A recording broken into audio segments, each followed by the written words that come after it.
உங்க favourite top cook dupe cook season 2 ஷோவை இப்ப சாட்டர்டே அண்ட் சண்டே காலையில 9 மணிக்கு எல்லாருக்கும் முன்னாடி பார்க்க விரும்புறீங்களா? உடனே சன் நெக்ஸ்ட் ஆப்பை டவுன்லோட் பண்ணி சப்ஸ்கிரைப் பண்ணுங்க. அன்பு, முதல்ல இங்க இருந்து கிளம்புங்க. ஏன் என்னதுக்கு போ சொல்ற? ஐயோ அன்பு, கருணாகர சாருக்கு தெரிஞ்ச விஷயம் மகேஷ் சாருக்கும் தில்லை சாருக்கும் போறதுக்கு ரொம்ப நேரம் ஆகாது. இந்த விஷயம் தெரிஞ்ச அடுத்த நிமிஷம் மகேஷ் சார் நீங்கதே காரணம்னு சொல்லி உங்களை தேடிதே வருவாரு. பெரிய பிரச்சனையே நடக்கும். அதனால தான் சொல்றேன், தயவு செஞ்சு போங்க. ஆனந்தி, மகேஷ் சார் வந்தா வரட்டும், நான் அவர்கிட்ட பேசி புரிய வைக்கிறேன். அதுக்காக எங்கேயும் ஓடிலாம் போய் ஒளிய முடியாது.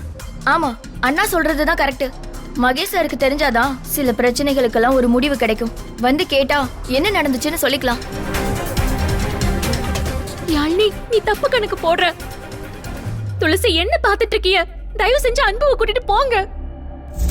மாமா, ஆனந்தி பயத்துல ஒரு நியாயம் இருக்கு. இவ்ளோ பெரிய ஈவென்ட், இத்தனை பேர் கூடி இருக்காங்க. இங்க மகேஷ் சார் கோவப்பட்டு பிரச்சனை பண்ணா நல்லா இருக்காது மாமா. அதுக்கு ஐயோ அன்பு, அசிங்கப்படுறது நீங்களும் நானா மட்டும் இல்ல.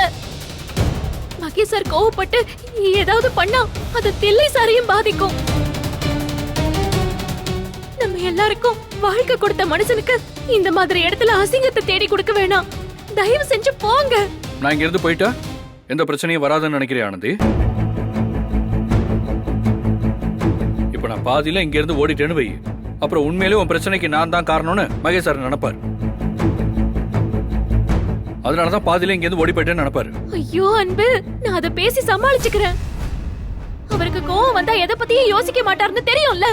தயவு செஞ்சு போங்க. உங்களை கெஞ்சி கேட்டுக்கிறேன். துளசி கூட்டிட்டு போங்க. மாமா, ஆனந்தி கெஞ்சறத பார்க்கவே பாவமா இருக்கு மாமா. போயிடலாம் மாமா, வா மாமா.